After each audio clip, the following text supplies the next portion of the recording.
Thank you for tuning in to Ungentrified with Kent Johnson. Ungentrified takes an unfiltered view on pop culture, music, television and film, politics, current events, and topics central to the worldwide Black community. Ungentrified is a safe audio space for celebrating Black culture in its purest form.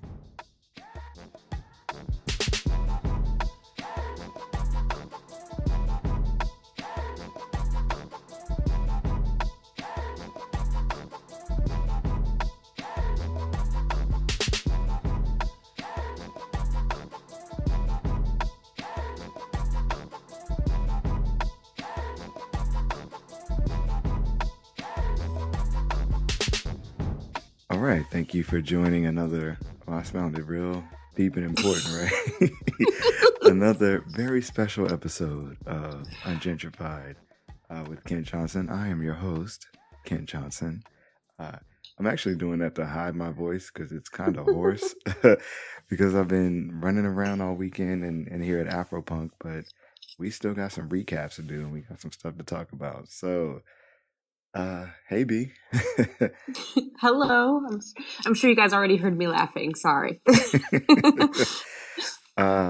Even though I'm away from home, we got recaps that need to be done. So I watched the episode this morning, episode 3, which is Backwards Like. I think that was, yes. Mm-hmm. And it started off with a bang. So let's go ahead and start off with a bang and go into it. So when we left off at the end of episode 2, Issa got the invite to, lay up in the bed when I'm not around. But when episode 3 starts, they basically boot up in the bed. Mm-hmm. And all I could think was, damn, Daniel. Like you fell for it. You knew what was going to happen. And then I was like, man, he got to be in love with this girl. He letting her eat hot Cheetos in the bed and he didn't even blink twice about it. The heart wants what it wants. Right. I actually was not feeling that part. I thought it was a dream from jump. But then I was like, what part of this is real and what isn't real? Like, is she up in that bed? But as soon as they started getting busy, I was like, this can't be real. Yeah, it happened too quick. And I was like, oh, at first I thought it was cookie crumbs because those were some heavy crumbs. And all I could think of was, that ain't the only cookie about to be eaten in that bed. Ew, you nasty. My mama listens to this podcast. Sorry, Mama. But yeah, I did not. I wasn't fully convinced. I was trying to wait the scene out to see. Damn, I was way wrong last week. I was very disappointed, but I was glad to see that, it was just a dream. But I was then also still disappointed that she was up in the bed. Right. So we clearly know what's been on her mind. And then, I mean, really throughout the whole episode, whether it was dream or reality, Daniel had googly eyes set on permanent the whole time. He did. He was giving her the whole episode. It was just they were getting closer and closer, and where was the line? Are they booed up? Are they together now? Are they not? And then she even makes a reference to it later on that when she was talking with Molly, that they were basically together, even if it was the early stages. And I was like, did I miss something? When did we decide that we was going to, be with Daniel? But yeah, it just seemed like it progressed really fast in this episode from sleeping in the bed to, we'll get to that later, but almost doing it. Yeah. So Molly officially starts her new gig at the all Black firm. She was excited too. She was more excited than I think I've been for anything in a long time. She was lifting them up on a pedestal, just gearing up for it. At this new law firm, it's gonna be great. It's all Black. They're gonna have shea butter dispensers in the bathroom. She was amped to get up in there. And it made me think of One of my favorite places, the Gathering Spot, which is a co-working spot in Atlanta.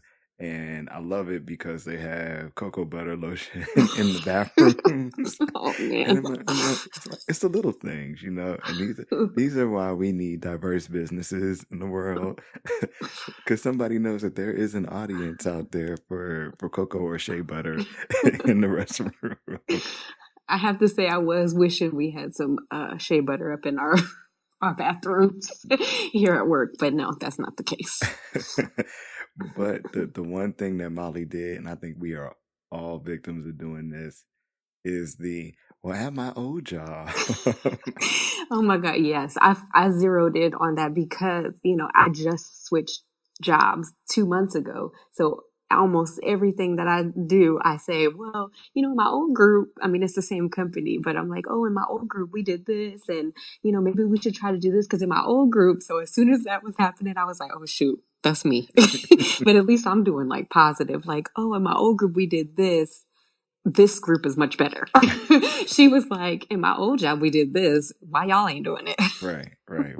Yeah, and I've had I guess I don't know if it's luck, but the majority of my corporate jobs have either been at primarily Black companies or in departments where the bulk of the staff was Black.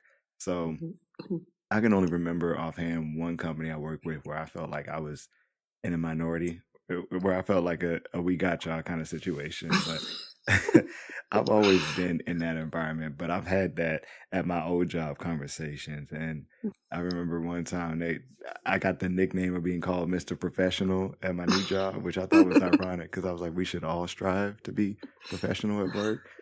Right. But I would be like, at my old job, we would do things that I don't know made sense. Yeah, so then you were Molly because at the end of the episode, I think it was clear to Molly that they had been talking about her behind her back. Right. Yeah, that was definitely me. So I felt that on a deeper level than most may have.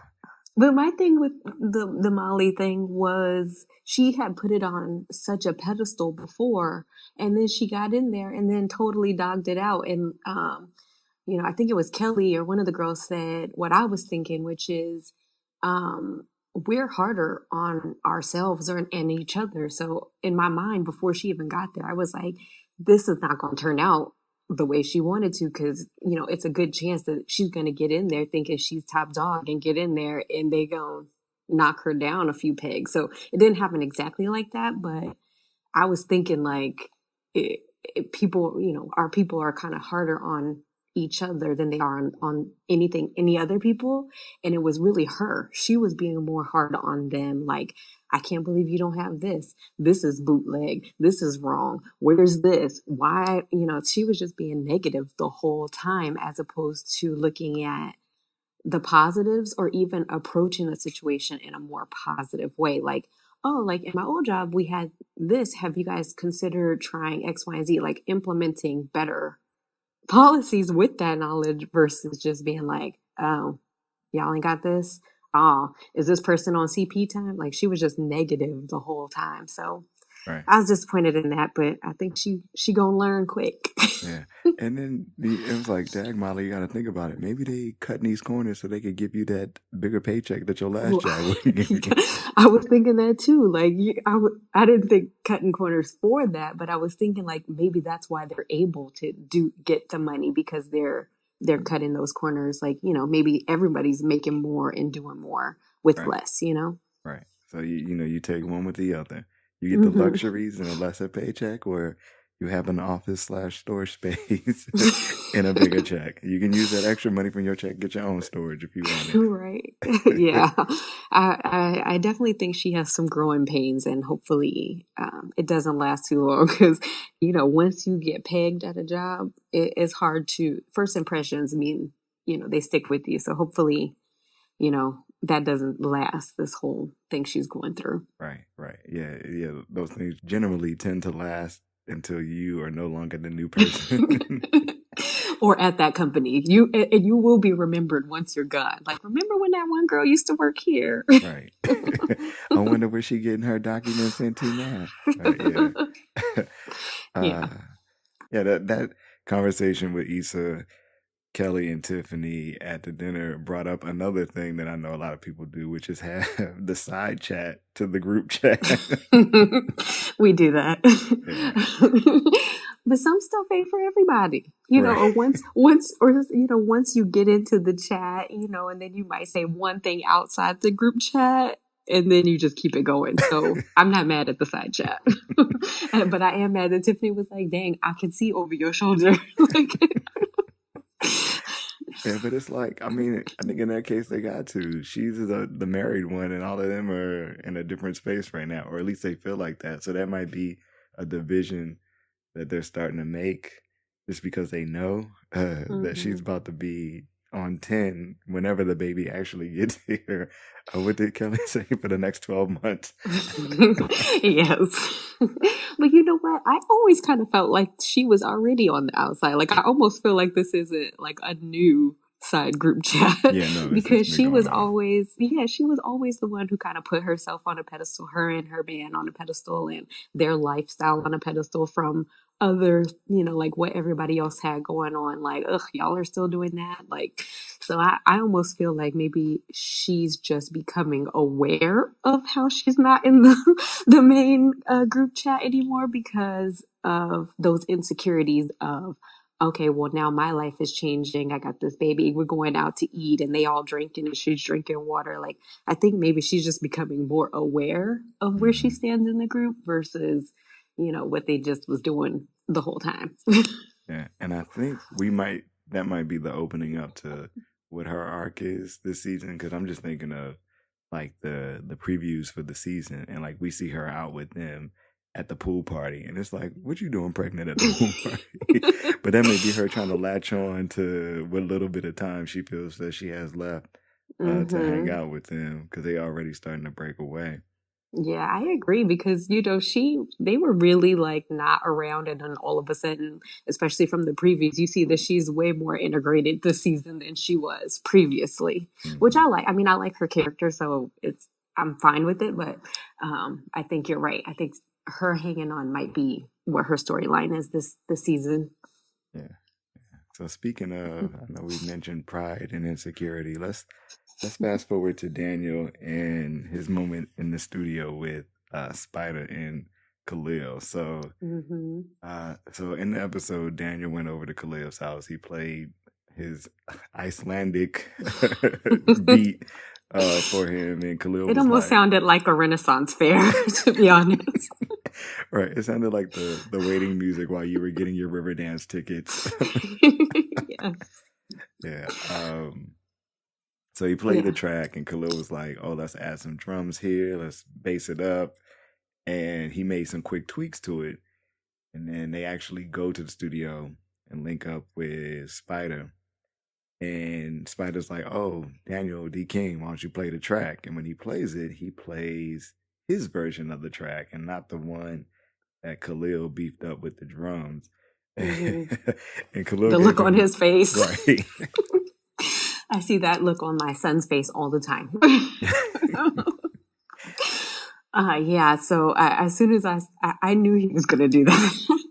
In my mind, I knew because Daniel is just so stuck on the fact that he feels like, go back to that line, I got good and he got famous. Like, he feels like he knows what's going on, like that, I'm the artist. I know, I'm going to be the next big thing. I can't be the next big thing if I'm doing the same old thing that's already out there. So, I totally get why he wants to do it, and I knew that he was going to do it. But I think that Issa made a good point that why would you change it when you know that Khalil knows what Spider likes? Number one, but also number two, you got to pay your dues. Like, you just been in the cut underground for so long. This is your shot. You can't just jump in, telling a well-known somebody that you know what's right and they don't. Right. So I knew that was going to happen, and and now he might have shot himself in the foot. Right, because now you have no opportunity. And for what? For something that he might have liked, it could have gone completely wrong. Like I'm all for taking a risk, but I'm for taking like a smart risk. I don't know if that was the smartest risk. Now, if he had played it like, "Oops, I didn't mean to play that." Oh, but since you like it, let me keep rolling with it. But he stared at Khalil in the face like, "Yeah, yeah, I did Yeah, right. it." And he like it. And now what? Right. Yeah, and then I could see if like Khalil came in and completely rearranged the track and it was something different. It was just some drums added to it. Like, Right. He actually just like amplified the drums a little bit more. So his sound was still there. Like you got to crawl before you walk, honestly. And I just think that he messed himself up because he could have even gotten in the studio with Spider and let him use Khalil's sample first, and then say like kind of like Khalil did, and say, you know what, this is good, but can I just try something real quick, and then you see if you like it. Like he could have finagled it a little bit more later on, like finessed it, but not just coming out the gate like, no, I know what's right. Like that arrogance just didn't pay off for him, and now he's pissed about it because he yeah, knows he's wrong. yeah, he was absolutely wrong. And then I'm like, dog, is that the only track you got? Like, normally when you come to the studio, you got tracks ready to roll because they don't like that one. What you got next? What you got next? So you Mm-hmm. put all your life into them Icelandic harps, and it may not have been the lick for you. So yeah, he's that pride is going to be the end of him. Mm-hmm. But then he takes whatever anger he had from that situation to dinner with Issa. She took him out to dinner. I don't know where she got the money from because she's still Right? broke. Because that was nice. That's like Humphreys on the Bay over here. Like it was nice. You got some yachts right next to you, the marina. Right. It's very few restaurants on the water that are two money signs or less, you know.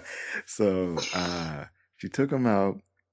They get to talking, and like you said, she brought up the fact that, you were kind of wrong in this situation.